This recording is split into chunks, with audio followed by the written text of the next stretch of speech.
Let's go to the city of Lahore and speak to the climate change lawyer and policy specialist, Sara Hayat. Sara, thank you so much indeed for your time.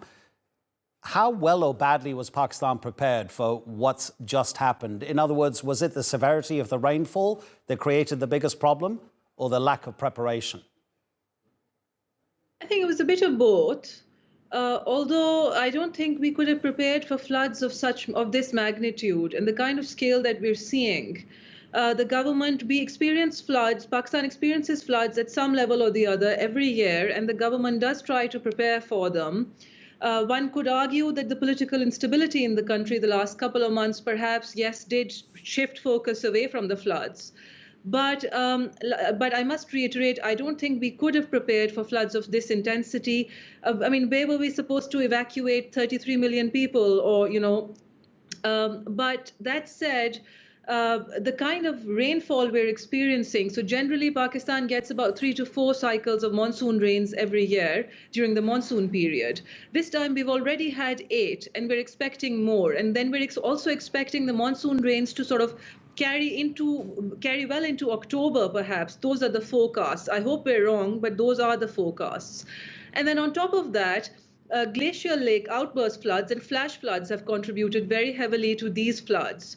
There's been a lot of glacial receding in Pakistan. We are the third largest host of glacial ice mass after the North and South Pole. And these glaciers are receding due to global warming, and we're experiencing a lot of flash floods. So with rains and with flash floods, the magnitude of these floods in Pakistan has been very extreme.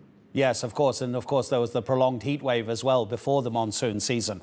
Pakistan is one of many countries in the world that doesn't itself contribute a significant amount of the world's greenhouse gas emissions, but then itself suffers more than most the effects of the climate crisis. Does it need lots of foreign financial assistance to mitigate against the worst effects of such natural disasters? The global south itself is going to, and it has been and is going to suffer a lot more due to climate change than the global north. I think that's just accepted. And you're right, absolutely. Pakistan contributes about 0.8% to global greenhouse gas emissions, which is negligible.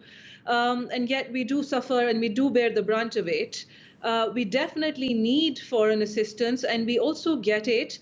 And we should get it. This should be like a moral issue, really. Under the Paris Agreement, the developed world must help the developing world to combat climate change.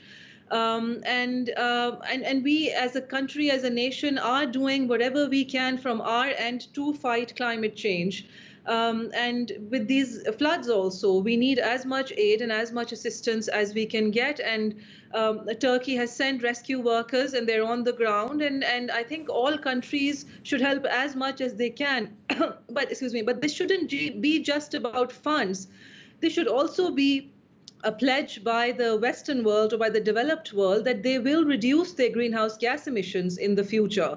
Because without them taking long-term stands, we don't stand a chance. The global south won't stand a chance. Sara, thank you so much indeed. Really appreciate it. And of course, what you have just said is being echoed around the global south regularly. Sara Hayat in Lahore.